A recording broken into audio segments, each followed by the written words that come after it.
Hola y bienvenidos a La Cripta Tecnológica, una mirada analógica al mundo digital. Un programa donde hablaremos del mundo que nos rodea a través de un prisma tecnológico. Somos Juan Carlos Favero y quien os habla, Shadi Vargas. Pertenecemos al campo de la física y la ingeniería. Acompáñanos. En el episodio de hoy hablaremos sobre el poder de la información, nada más y nada menos. Aprenderemos un poco más sobre este tema y conoceremos las principales prácticas para su protección. Vía de contacto, el correo electrónico lacriptatecnologica@gmail.com. Bueno, Juan Carlos, ¿qué tal? ¿Cómo estás? Aquí seguimos, ¿no? Ya a puntito de pisar las calles otra vez. Buenas tardes, que estamos deseando salir otra vez a disfrutar del tiempo. A disfrutar del tiempo, de la compañía, ¿verdad? Que vuelvan esos abrazos y, oye, ¿por qué no decirlo? Estar en esas terracitas bebiendo una buena cerveza. En el episodio anterior comentamos la importancia también de la ciencia de la criptografía, de la encriptación y sus mecanismos, y cómo la ciencia, gracias a los matemáticos en ese sentido y a los físicos, pues han desarrollado metodologías que permiten asegurar nuestra información, nuestras comunicaciones, mantener esa privacidad.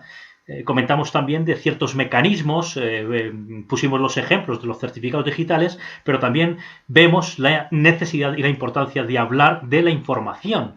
Hay tipos de información.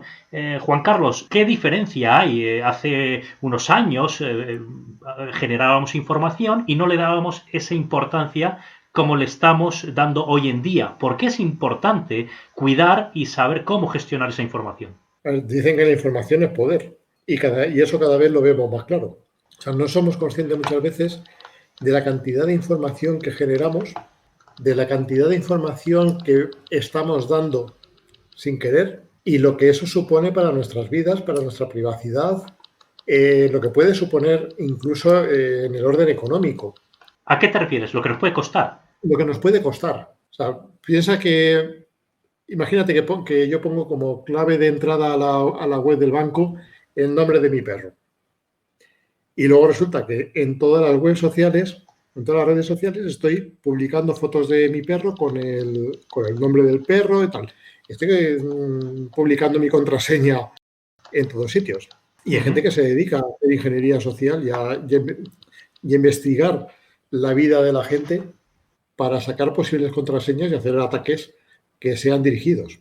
También la información que estamos publicando en las redes sociales sirve para que un atacante malicioso pueda hacerse pasar por alguien conocido, de manera que nos pueda intentar extraer información que sea sensible.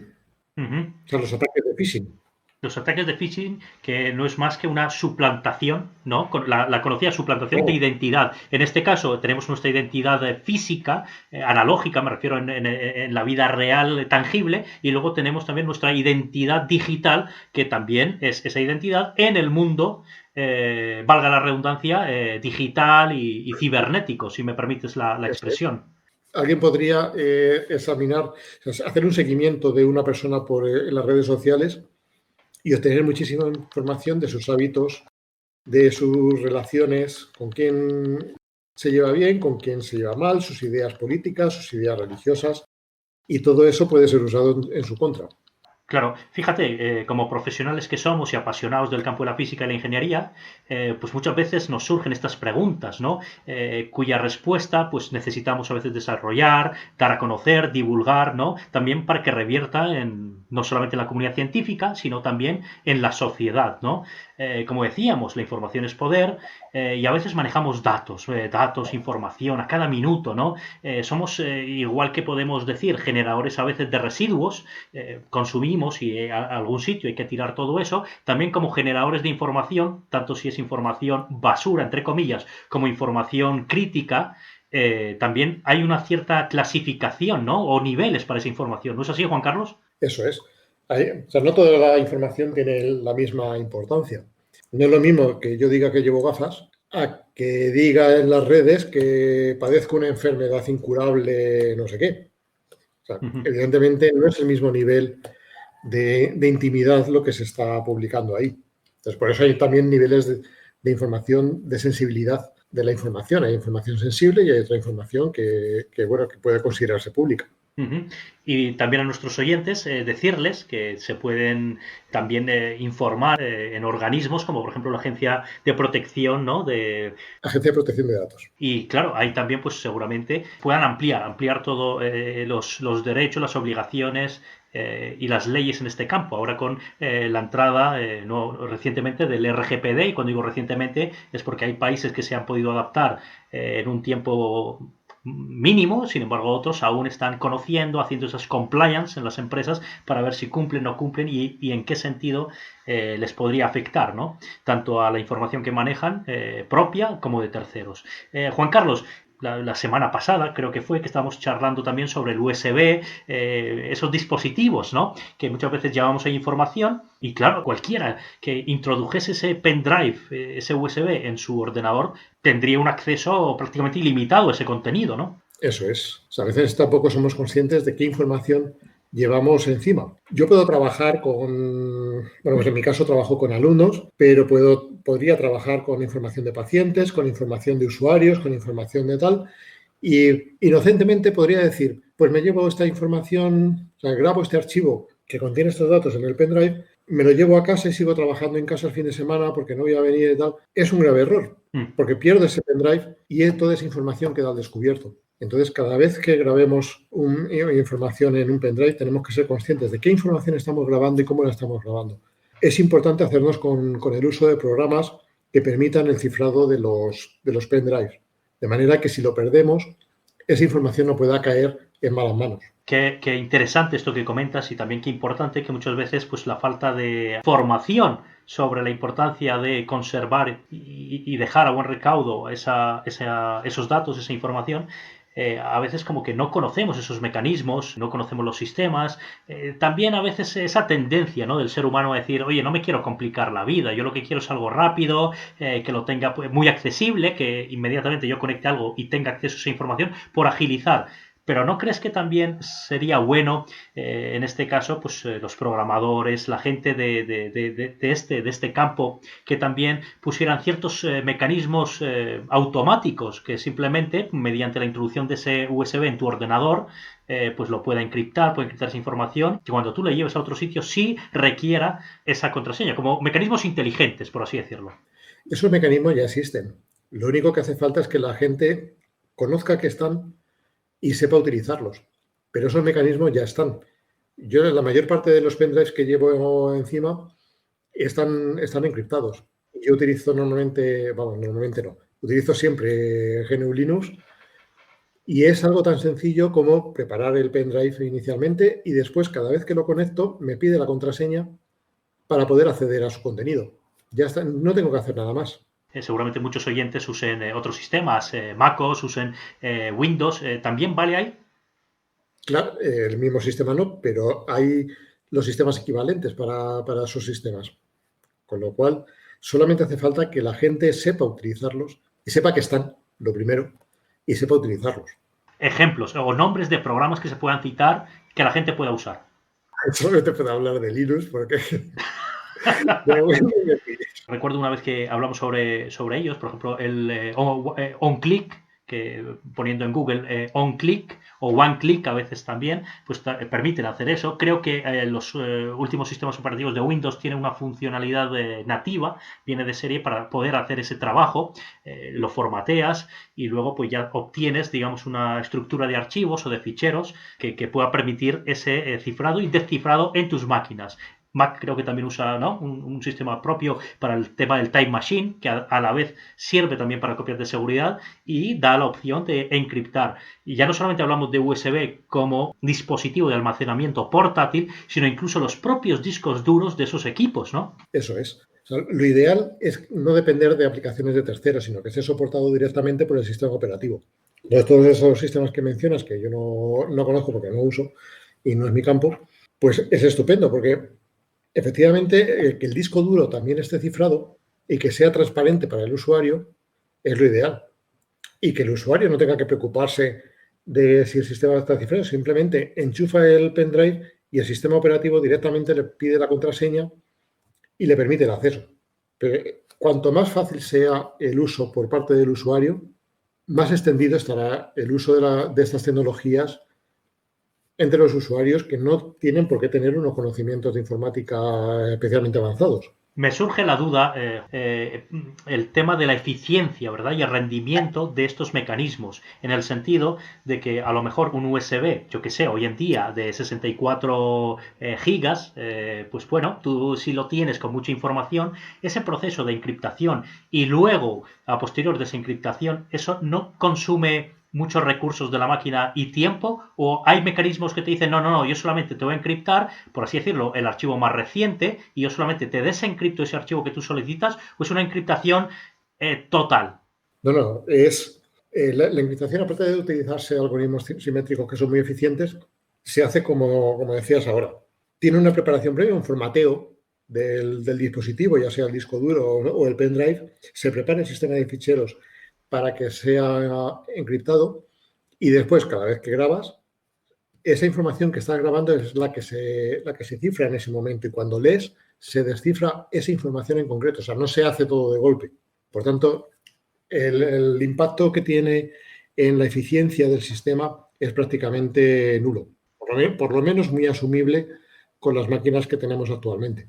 O sea, no se nota que estás accediendo a un sistema cifrado.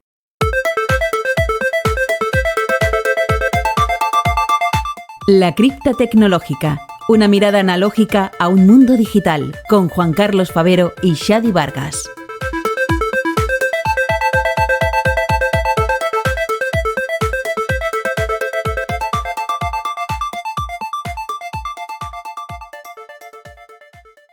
Cuando decimos en este caso que guardamos esta información en un sistema cifrado, se entiende que es un sistema o en un formato local, es decir, que tenemos en nuestra mano, en nuestro ordenador, etcétera. Pero te hago esta pregunta, ¿y qué pasa con esa información que guardamos, por ejemplo, en la nube, en las famosas cloud, no como cloud de concepto computacional, sino como repositorios que están ahí donde uno almacena esos archivos? Y claro, eso uno accede con usuario y contraseña, no hay nada más.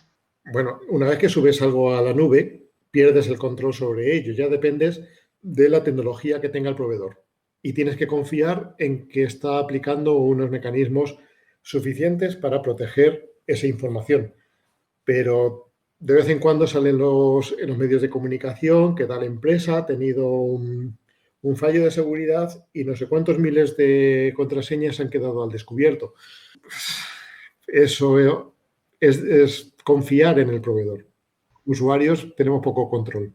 Cierto, se ha dado también casos donde pues gente pues por no tener ese suficiente conocimiento, circunstancias a veces que le llevan a uno a poder solucionar, ser resolutivo, resolver algo y ya luego a posteriori o en otro momento darle otra vuelta y han usado mecanismos como lo que comentas de nube, donde han dejado ese archivo ahí, pero se les ha olvidado verificar los permisos que tenían esos accesos, de tal manera que yo sé que lo tengo en la nube, yo sé que solamente puedo entrar yo con mi contraseña, pero he subido un archivo donde por defecto viene marcada la opción de compartir con todo el mundo o que sea público y uno, fijándose un poco en esas opciones, tiene que desmarcar esa opción. Creo que ya luego pues trabajaron estos grandes proveedores, estos gigantes, para que por defecto no sea permitido a todo el mundo, sino al revés, restringido y ya luego el usuario sea quien decida cómo hacerlo, ¿no? Eso es, o sea, han cambiado mucho las políticas. Ahora la política por defecto en casi todos los proveedores es todo es privado, excepto que digas explícitamente que lo quieres compartir. También depende de qué estés compartiendo. Si estás subiendo, por ejemplo, imágenes a un servidor de fotografía que se dedica a compartir fotografía, pues ahí normalmente el acceso por defecto es público, porque se da por supuesto, y cuando tú has creado la cuenta, así lo has firmado, se da por supuesto que cuando tú subes una fotografía ahí es para hacerla pública, para compartirla. Entonces, explícitamente, si no quieres compartirla, tienes que decir que esa fotografía es privada. Pero normalmente en los servicios de almacenamiento en la nube, pues efectivamente por defecto es privado, salvo que digas que lo quieres compartir. También tienes la alternativa, si es información muy sensible, de cifrarla antes de subirla a la nube. De manera que aunque pueda compartirse inadvertidamente, pues bueno, está cifrada. Qué buen hábito sería ese. Eso ya requiere intervención del usuario, ¿no? Pero sería una buena medida de acostumbrarnos a que cada vez que subimos algo a la nube, pues hacerlo de manera con un cifrado para que, aunque la empresa tenga un fallo de seguridad, porque nadie nos garantiza que todos los servicios sean 100% fiables, pues aunque la empresa tenga un fallo de seguridad, que nuestra información esté cifrada, porque la hemos cifrado nosotros. Exacto. Y así por lo menos tenemos desde nuestro lado ese control sobre la información, que eso sí cae en malas manos, pues a menos que tengan esa llave maestra, por así decirlo, esa clave, pues no la podrán abrir. Algo es algo. Frente a nada, pues es una medida que yo creo que rápida, sencilla, que, como decías tú, necesita esa intervención de usuario, pero no es muy complicada y estoy convencido que en estos podcasts, en los próximos episodios, también hablaremos de ejemplos y sistemas, ¿no? Antes mencionábamos unos cuantos, pero a lo mejor sistemas un poquito más robustos o más complejos para poder subir cualquier tipo de información a la nube, ¿no? Hablamos del USB, esas maneras locales, del cloud, de la nube, pero claro, ¿y qué pasa con todos esos sistemas de mensajería, esas aplicaciones donde uno está chateando, compartiendo fotos de sus hijos, de sus seres queridos? ¿Qué pasa con esa información? Algunas empresas nos dicen que, bueno, en sus políticas y cláusulas nos dicen que es un cifrado punto a punto, es decir, que la comunicación va encriptada, pero sin embargo otros usan como servidores intermedios, de tal manera que descifran esa comunicación para luego otra vez volverla a cifrar. Ahora, ¿qué pasa en ese punto? Pues depende de si te fías del proveedor o no. Claro, a ver, los proveedores siempre dicen que ellos no ven la información, que ellos se limitan a ser un mero transmisor, pero a mí ahí siempre me entra la duda, y no quiero ser conspiranoico, pero siempre me entra la duda de cuando una empresa de estas de mensajería ofrece un servicio gratuito, poniendo al servicio del mundo, de la sociedad en general, una infraestructura que tiene que ser una infraestructura muy potente para soportar toda esa carga de mensajería y hacerlo de manera gratuita, algo tienes que sacar. Claro. O sea, algún negocio hay aquí debajo que yo no acabo de entender. Entonces, no lo sé. Dicen que es cifrado punto a punto, y que ellos no inspeccionan las comunicaciones, pero siempre queda la duda. Queda la duda, pero también no tenemos que ser o pecar de ingenuos en ese sentido, pero también es verdad que cuanto más fácil se lo pongamos, es verdad que pues hay gente muy buena en el mundo, ¿no? Pero también hay gente pues que, bueno, que tiene unas técnicas, como decía Juan Carlos, esa ingeniería social para poder, digamos, obtener algún beneficio con esa información nuestra y luego hacerlo como si nos conociera de toda la vida para vendernos, o esos ciberdelincuentes a veces también que se hacen pasar por entidades bancarias para luego pues sacarnos, ¿no? ese dinero y esos ahorros. Pero bueno, también es bueno conocer esas leyes, las leyes al respecto. Hay mucha información también en Internet, es bueno también cotejar, ir a los organismos oficiales que nos pueden ayudar con esto, acudir, ¿no? Cuando hay algo sospechoso y sobre todo, claro, desde aquí animar, aunque cueste un poco, a que seamos más conscientes de esa importancia y que tengamos no una contraseña para todo, ¿no, Juan Carlos? Sino que cada aplicación, cada sistema tenga una contraseña diferente. Sí, esa es la recomendación que se hace siempre, que no sea la misma contraseña para todo, porque entonces si alguien se hace con esa contraseña, pues ya tendría acceso a toda nuestra vida.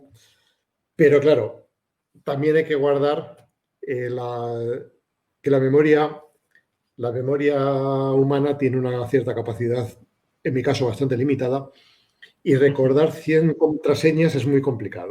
Entonces, ahí hay que guardar un equilibrio.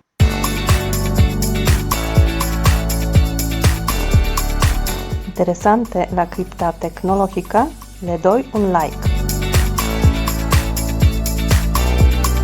A la vuelta de este indicativo, quien nos habla, Shadi Vargas, con nosotros también Juan Carlos Favero. Juan Carlos, decías la importancia de que tener diferentes contraseñas, pero somos limitados en cuanto a nuestra capacidad como seres humanos.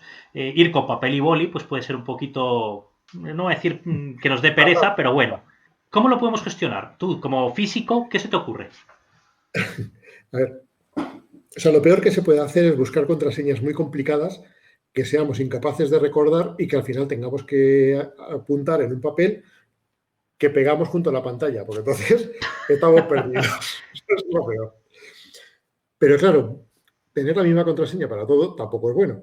Entonces, lo mejor yo creo que es buscar un algoritmo, o sea, una forma de generar contraseñas que nos sea fácil de recordar y que al mismo tiempo nos permita tener contraseñas distintas para cada página web, para cada sitio al que nos conectamos. Por ejemplo, para el banco, pues puedo poner una palabra que sea representativa para mí, un espacio y algo que tenga que ver con el banco, para recordarme que esa es la contraseña del banco. Pero si me voy a conectar al servidor de correo electrónico, pues entonces puedo usar la misma palabra representativa, pero luego que el final de la contraseña sea algo que a mí me recuerde que es el servidor de correo electrónico. Entonces, son contraseñas distintas, pero que me resultan fáciles de recordar.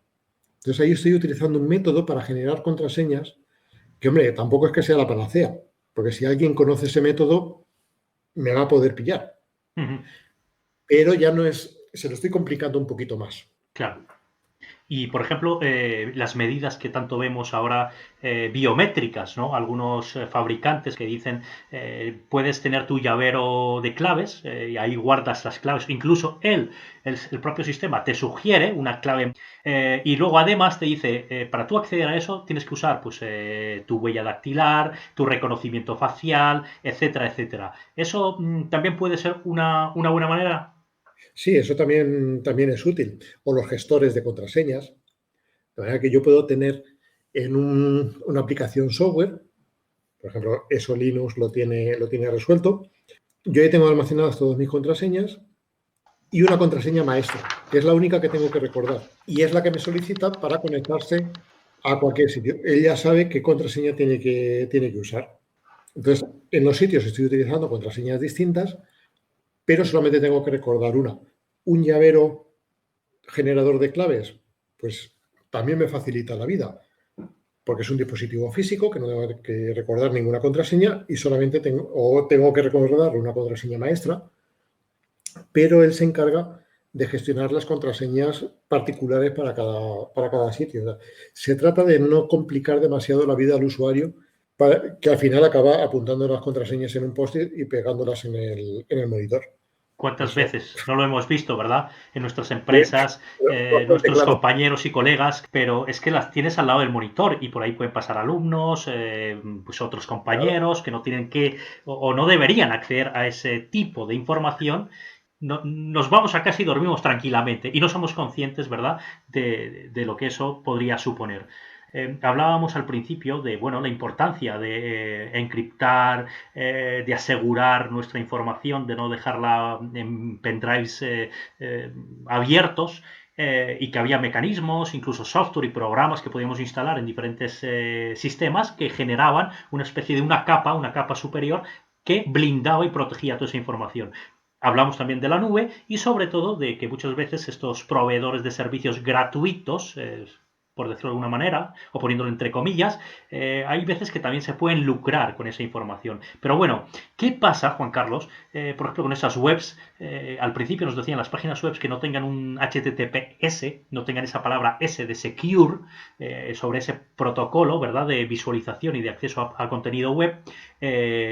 Pues bueno, ahora vemos que incluso páginas de phishing llevan ese certificado. Hay servicios como Let's Encrypt, etcétera, que nos ofrecen ese tipo de certificación gratuita. Claro, ahora ya pues uno se queda diciendo es que sea HTTPS tampoco es que sea un sinónimo de privacidad o de seguridad. Efectivamente, o sea, los certificados gratuitos tienen la ventaja de que lo hacen accesible para todo el mundo, pero tienen la desventaja de que lo hacen accesible para todo el mundo, incluido para los malos.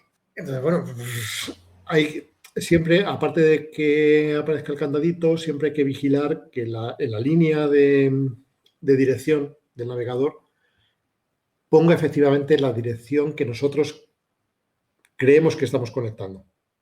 O sea, que no nos engañen sustituyendo una L por un 1, una M por una R y una N. Y que a simple vista pase desapercibida y uno el cerebro nos está engañando.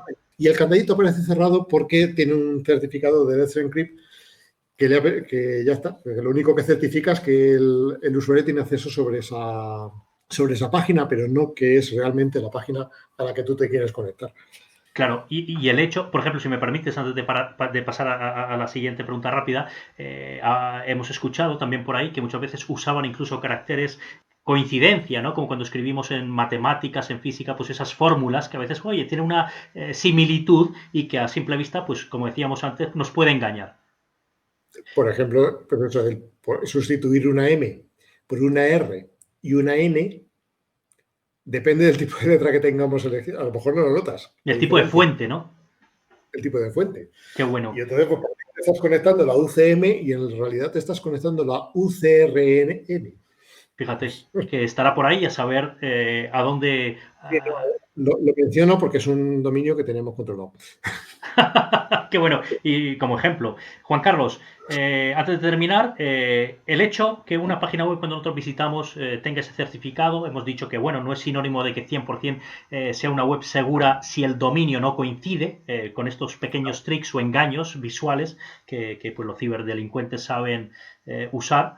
Y luego, claro, el hecho que esté encriptado, vamos a decir que la página es legítima, que la comunicación es limpia, es segura, ¿eso nos garantiza que todo lo que yo rellene en esos formularios vaya encriptado? Si la página está bien hecha, sí. Es decir, no basta que yo instale ese certificado en mi página web. No, porque si la página utiliza frames, es posible que la página principal sí vaya cifrada, pero luego alguno de los frames no vaya cifrado. Pero eso ya es un fallo del diseño de la página. O sea, no debería ocurrir eso. Igual que ahora mismo sería exigible que en todas las páginas, sobre todo las páginas que manejan información sensible, tuvieran una redirección automática del antiguo protocolo HTTP a HTTPS. De manera que si un usuario se conecta por HTTP, automáticamente la propia página le redirija a utilizar HTTPS. Y hay páginas, tenemos localizadas páginas de administración pública que no hacen esa redirección automática y deberían hacerla. Bueno, para eso estamos nosotros también aquí, para ayudar y para en estos campos, ¿no? El poder también aportar ese pequeño granito de arena. Sintetizando entonces, Juan Carlos, vemos la importancia de la información. Siempre como seres humanos hemos manejado y estamos manejando información. Se añade esa complejidad de que al aparecer ese mundo digital donde también interactúa el ser humano como generador y propagador de información, también vemos la necesidad de ser conscientes, de proteger con estos mecanismos. En el episodio anterior hablábamos de la encriptación, mecanismos de contraseñas seguras, etcétera, etcétera. Juan Carlos, vamos a ver, estamos en este mundo ahora analógico, pero rodeados de tanta tecnología. ¿Tú crees que aún así nuestra información que manejamos, que protegemos, está completamente controlada por nosotros? Ni de broma. que aún hay mucho trabajo que hacer, ¿verdad? Es que yo creo que ha ocurrido una cosa, que es que la tecnología ha avanzado mucho más rápido que la sociedad. Y no nos ha dado tiempo a asimilar como sociedad los avances tecnológicos que hemos tenido en los últimos 10 años. O sea, hemos visto una explosión de la tecnología, de las comunicaciones. Estamos utilizando herramientas que hace 10 años eran impensables, que no hemos tenido tiempo como generación de asimilar. Y ver también, digamos, la cara B. Claro, conocer los peligros, aprender a utilizar esa información. Es que son herramientas, es como si a mí me ponen a manejar de repente un camión de estos que transportan piedras enormes. Pues claro, me ponen en mis manos una máquina que no sé manejar del todo. No, del todo ni de nada, no sé manejar un camión. Pues ahí queda eso como ejemplo, que mucha información, muchas de estas aplicaciones nos pueden abrumar. Claro, y a veces utilizamos aplicaciones que no somos conscientes de cómo funcionan por debajo y realmente no sabemos qué implicaciones hay. Y publicamos nuestra vida y como si nada, y luego nos sorprende cómo saben tanto de nosotros y cómo han podido detectar que justo estaba en vacaciones o de vacaciones y que tenía esta casa a la disposición de cualquiera. Ahora que dices lo de las vacaciones, una de las reglas más básicas que hay es No publiques en las redes sociales fotos de tus vacaciones mientras estás de vacaciones. Espérate a la vuelta. Seguro que hay alguien que sabe dónde vives y si estás publicando fotos de que estás en Punta Cana, ahora no, porque nadie está, todo el mundo está en sus casas, pero si estás publicando fotos de que estás por ahí fuera, saben que tu casa está vacía y estás dando más información de la que debes. Así que espérate a volver de vacaciones y entonces publica las fotos que quieras. Ahí queda eso, esa recomendación que nos hace desde aquí Juan Carlos Favero. Juan Carlos, muchísimas gracias por tu tiempo. Gracias, Adi. Ha sido un placer, como siempre. Y a vosotros, queridos oyentes, muchísimas gracias por elegirnos y por escuchar La Cripta Tecnológica. Hasta el próximo episodio. Chao, chao.